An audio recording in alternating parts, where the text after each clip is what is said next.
Hi good evening. मेरा नाम है नितिन अग्निहोत्री और दिस साइड विजन एकेडमी।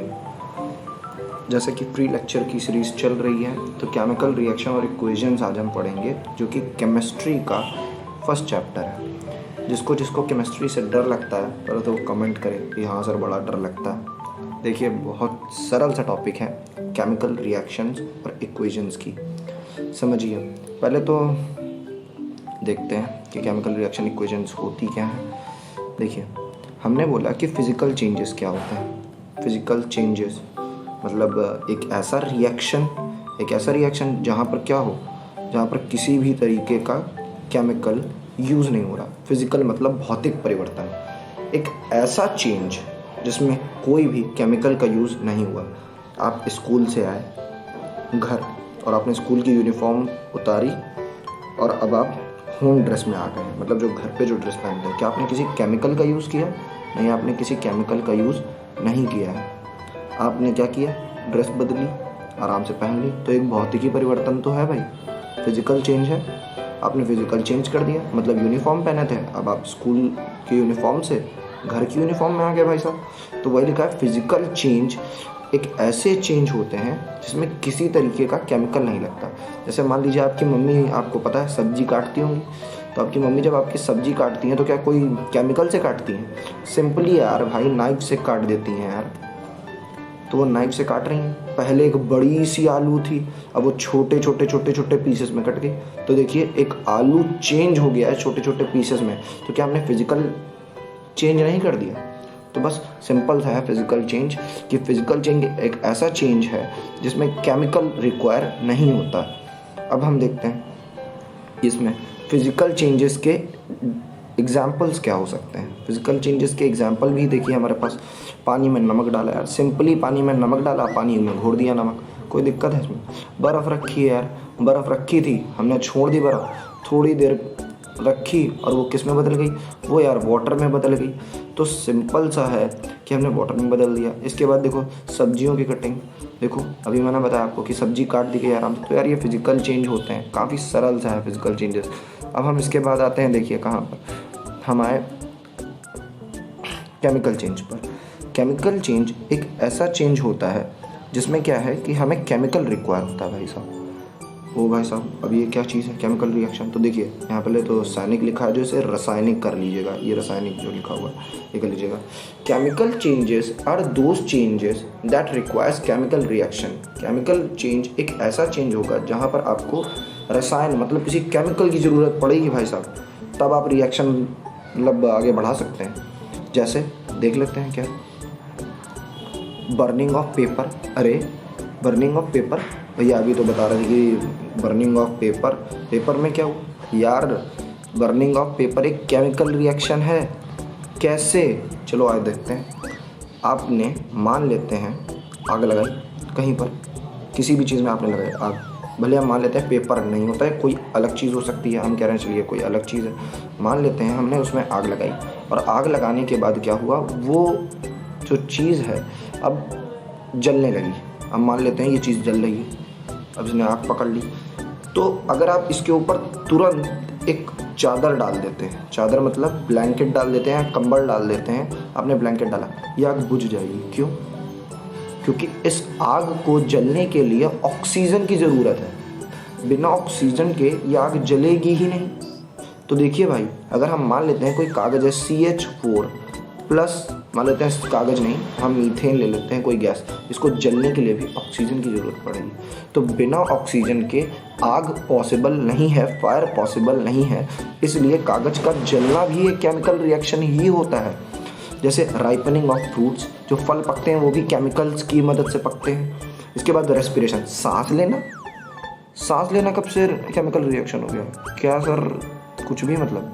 भाई साहब ये एक केमिकल रिएक्शन ही है। जैसे देखते हैं, जब आप जैसे मान लेते हैं ये नोज़, वैसे मेरी ड्राइंग बहुत ही ज़्यादा अच्छी है तो यार माइंड मत करना। अब हम मानते हैं आपने सांस ली, सांस में अंदर क्या जाता है? O2, अंदर O2 जाता है, बाहर क्या निकलता है? CO2। ये O2 क्या होता है? O2 मतलब ऑक्सीजन। ऑक्सीजन हम सांस में अंदर ऑक्सीजन लेते हैं और बाहर क्या छोड़ते हैं? Carbon dioxide. भाई साहब ये जो ऑक्सीजन है ना, ये बहुत ही ज़्यादा इम्पॉर्टेंट है रेस्पिरेशन। क्यों? देखते हैं क्या।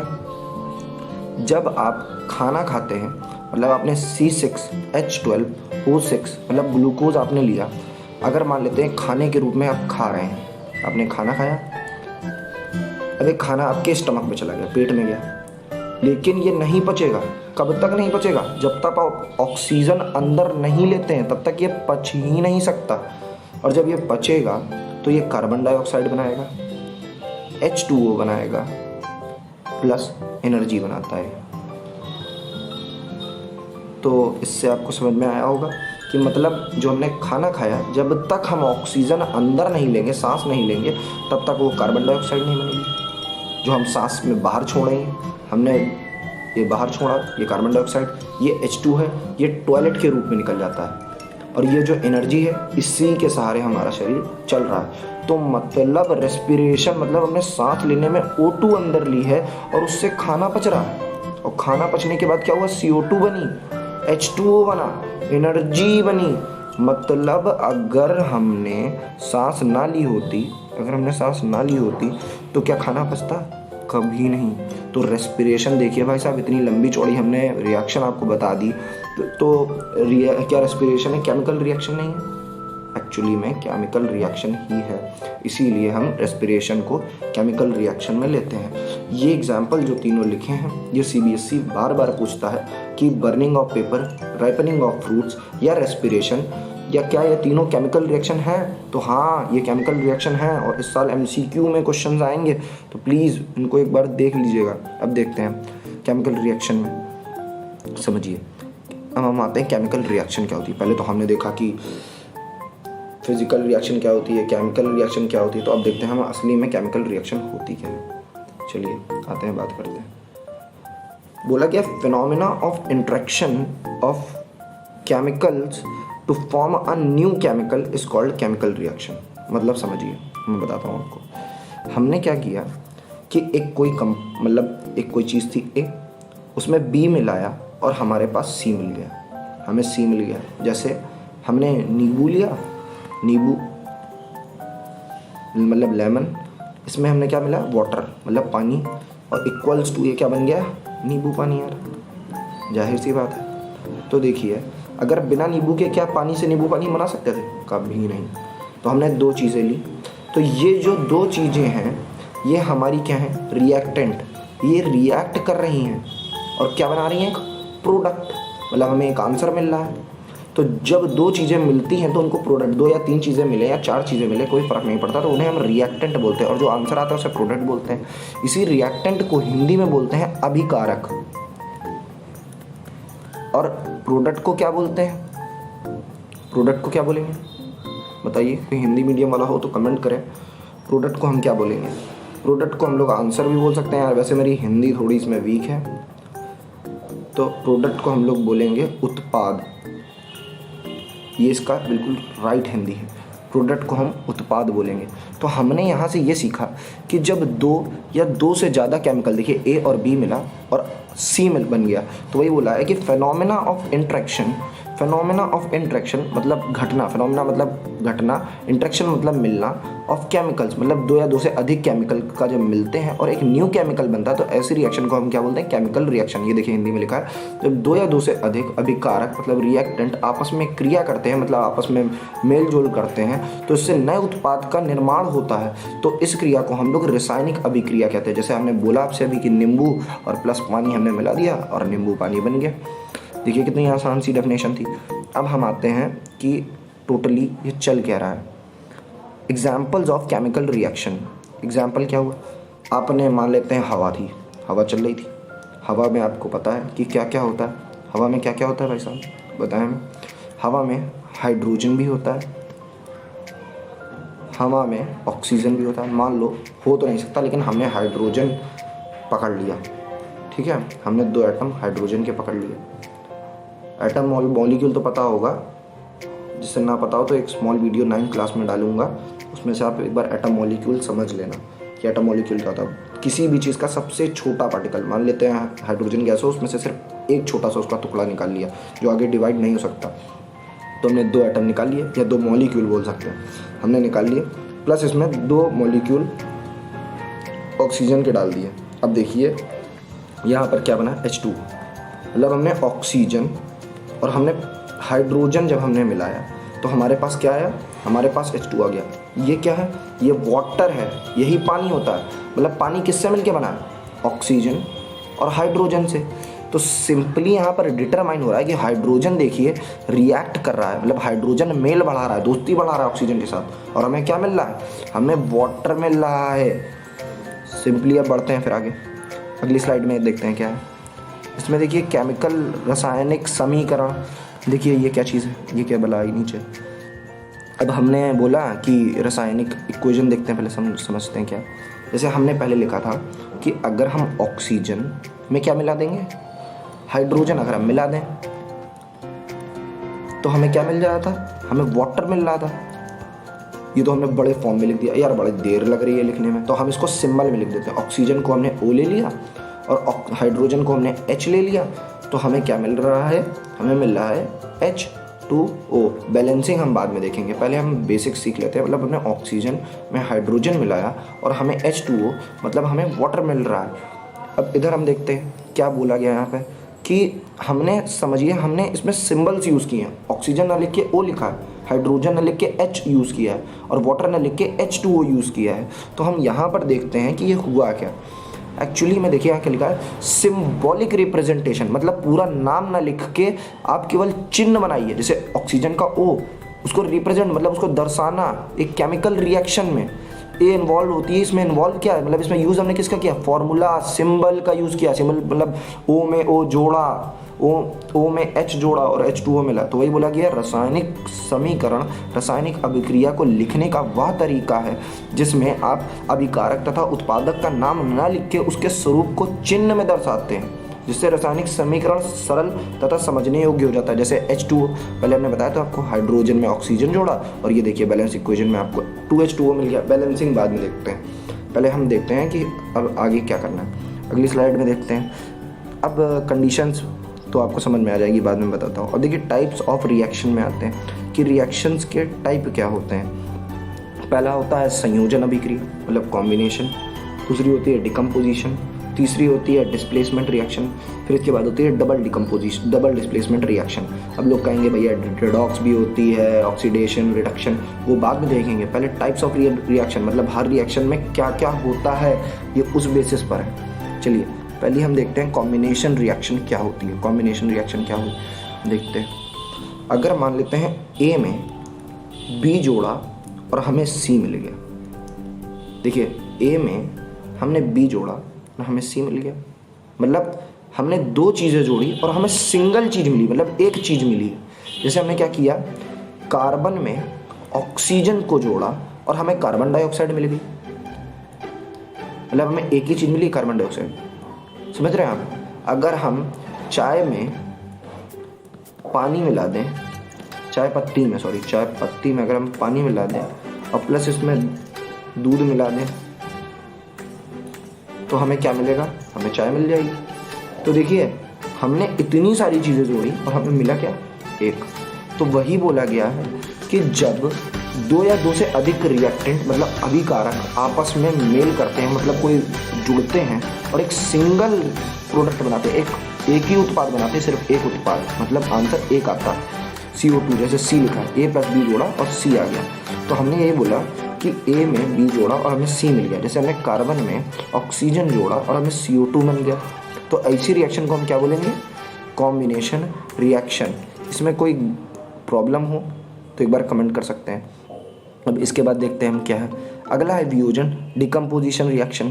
अब देखते हैं क्या होता है इसमें क्या होगा, कोई एक रिएक्टेंट टूट के कई प्रोडक्ट्स में बनेगा, मतलब एक अभिकारक टूटा और कई उत्पाद बने, मतलब जैसे C+O2 उल्टी रिएक्शन हो रही है। देखिए ध्यान से बोला है कि जब एक रिएक्टेंट मतलब एक अभिकारक टूटता है, ब्रेक करेगा और डिकम्पोज मतलब टूटा या डिकम्पोजिशन लिख सकते हैं उसको, और ये टूटा और इसने कई सारे अभिकार मतलब उत्पाद का निर्माण किया, तो ऐसे रिएक्शन को हम बोलते हैं डिकम्पोजिशन रिएक्शन। जैसे AB लिखा हुआ था और टूट के A + B बना, जैसे CO2 था, कार्बन डाइऑक्साइड थी, अगर हम इसे तोड़ेंगे तो ये C+O2, देखिए हमें 2 उत्पाद मिले, ठीक है। तो हमें कई उत्पाद मिल जाए, ऐसी रिएक्शन को हम डिकम्पोजिशन रिएक्शन कहते हैं। इसके बाद हम आगे बढ़ें, इसके बाद हम आए डिस्प्लेसमेंट रिएक्शन पर। डिस्प्लेसमेंट रिएक्शन क्या होती है? डिस्प्लेसमेंट रिएक्शन एक ऐसी रिएक्शन है जहाँ पर क्या होगा, जैसे मान लेते हैं ए, चलिए अच्छे से इसको समझते हैं। जैसे मान लेते हैं बी और सी और ये लिखा है ए। अब बात को समझिएगा, मान लेते हैं सी एक लड़की है, बी कम पैसे वाला लड़का है, ए बहुत ज़्यादा पैसे वाला लड़का है। ए आया और सी के साथ इसकी शादी हो गई और ये दोनों सेटल हो गए और बेचारा सी जो बी बचा हुआ था वो अकेला रहा।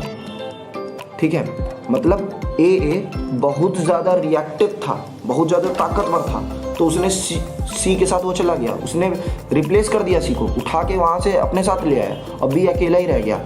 इसका मतलब देखिए क्या है, सेम वही लिखा हुआ है। ये एक ऐसी रिएक्शन है जब बहुत ज़्यादा एक्टिव एलिमेंट, मतलब बहुत ज़्यादा ताकतवर एलिमेंट डिस्प्लेस कर देगा, हटा देगा कम ताकतवर एलिमेंट को, मतलब जो कम रिएक्टिव एलिमेंट है। रिएक्टिविटी सीरीज हम बता देंगे आपको, ट्रिक भी बता देंगे उसे याद करने की। तो बहुत ज़्यादा जो रिएक्टिव एलिमेंट है वो कम रिएक्टिव एलिमेंट को अपनी जगह से हटा देता है। देखिए यहाँ पे यही तो हुआ, ये बहुत ज़्यादा रिएक्टिव था तो उसने बी को, मतलब सी को वहाँ से रिप्लेस कर दिया और अपना जाके वहाँ बैठ गया। ए सी हो गया और प्लस बी हो गया। तो वही देखिए यहाँ पर लिखा हुआ है कि ए प्लस बी सी, ये देखिए ए सी हो गया प्लस बी हो गया। जैसे देखिए जेडन बहुत ज़्यादा ताकतवर था, जिंक बहुत ज़्यादा ताकतवर था, तो उसने बोला ए सी यू चलो हमको तुम हटो वहाँ से, हमें SO4 के साथ बैठना दो। तो ये देखो जेडन SO4 बन गया, सी यू बेचारा अकेले रह गया। अब ये गाना गाता रहेगा कि धोखा दिया तूने। चलिए कोई बात नहीं, आगे बढ़ते हैं। अब इसके बाद आया double displacement reaction. Double displacement reaction क्या थी, चलिए देखते हैं डबल डिस्प्लेसमेंट रिएक्शन क्या है। डबल डिस्प्लेसमेंट रिएक्शन में म्यूचुअल चेंज ऑफ आयन जो होते हैं वो टेक्स प्लेस होता है। मतलब ये क्या हुआ, अब मान लेते हैं, देखिए मान लेते हैं ये ए फॉर अंगूरी भाभी और ये टी फॉर तिवारी जी के साथ रहती हैं, और इधर वी फॉर विभूति नारायण मिश्र हैं, और ये किसके साथ रहते हैं, गौरी मैम के साथ रहते हैं। तो देखिए जो अंगूरी भाभी हैं ये विभूति भैया के साथ चली गई, और ये जो तिवारी जी हैं ये गौरी मैम के साथ चले गए। मतलब A V plus T G, जिसने भाभी जी घर पे देखा होगा समझ में आ गया होगा, नहीं तो नहीं आया तभी देखते हैं। मतलब ए ने वी को हटा दिया और वी की जगह जाके बैठ गया। ठीक है, अगर ऐसे ना समझ में आ रहा हो तो हम ऐसे देख लेते हैं, A B plus C D. मतलब मान लेते हैं ए ज़्यादा ताकतवर था तो वो सी के पास जाके बैठ गया, उसी की जगह जाके बैठ गया। तो आंसर में आ गया ए डी, और जब सी निकला तो वो ए की जगह जाके बैठ गया, तो ये हो गया सी बी। मतलब एक ही रिएक्शन में दो बार डिस्प्लेसमेंट हो रहा है, दो एलिमेंटों ने बदल दिया अपनी अपनी जगह। मतलब देखते हैं, समझिए। बोला क्या म्यूचुअल, मतलब एक ही बार में, म्यूचुअल मतलब एक ही बार में एक साथ एक्सचेंज हो गया, एक ही बार में डबल एक्सचेंज हो रहा है ऑफ आयंस। आयन मतलब वही जो स्मॉलेस्ट पार्टिकल होते हैं, takes place in this reaction. मतलब देखिए NaOH था, यहाँ पर Na था, Na बोला चलो भाई H हटो, हाइड्रोजन हटो, हम क्लोरीन के साथ लगेंगे। तो ये भैया देखिए NaCl, मतलब साधारण नमक जो आप खाते हैं घर में, NaCl के साथ चला गया, और ये बेचारा जो H था ये अपने OH के साथ चला गया, और देखिए इसने पानी बना दिया H2O, मतलब NaCl प्लस H2O हो गया। देखिए दो बार डिस्प्लेसमेंट हुआ है एक ही रिएक्शन में, इसीलिए हमने बोला द्विविस्थापन, दो बार विस्थापन हो गया, डबल। तो म्यूचुअल एक्सचेंज एक ऐसी रासायनिक अभिक्रिया जिसमें आयनों का आपस में आदान प्रदान हो, ऐसी अभिक्रिया हम द्विविस्थापन अभिक्रिया कहते हैं। चलिए अभी आज के लिए इतना ही रखते हैं। अगर कोई प्रॉब्लम हो तो प्लीज़ इसमें कमेंट करिए, आगे नेक्स्ट वीडियो में हम डिस्कस करेंगे। तब तक प्लीज़ कमेंट करके बताएं कि आपको वीडियो कितनी समझ में आई है, इससे थोड़ा सा मोटिवेशन सा मिलता है। और अगर आपको फिर भी कुछ ना समझ में आ रहा हो, कमेंट में ना मैं पढ़ पा रहा हूँ, ना जवाब दे पा रहा हूँ, तो प्लीज़ प्लीज़ प्लीज़ संडे को फ्री क्लास लगती है भाई साहब, तो संडे को विजन आइए ना। किसने बोला है, अपनी कोचिंग मत छोड़ो, रोज़ वहीं पढ़ो, कोई दिक्कत नहीं है, यहाँ वैसे भी जगह नहीं है यार, भरा रहता है। तो अब आइए संडे को फ्री क्लास लीजिए। फ्री क्लास मतलब क्या, बिल्कुल आइए, वो एक से समझिए कि देशभक्ति। तो आइए उसको ज्वाइन करिए, पढ़िए वहाँ पर, और संडे को डाउट्स लेकर जो आए हैं उसे सॉल्व करवाइए और हंसी खुशी जाइए। यार सबके 90 हैं, जो हमसे पढ़े वो भी आए और जो ना पढ़े वो डेफिनेटली आए। हम मिलकर कुछ स्टडी की क्रांति करते हैं यार। चलिए खैर बहरहाल, thank you and have a nice day.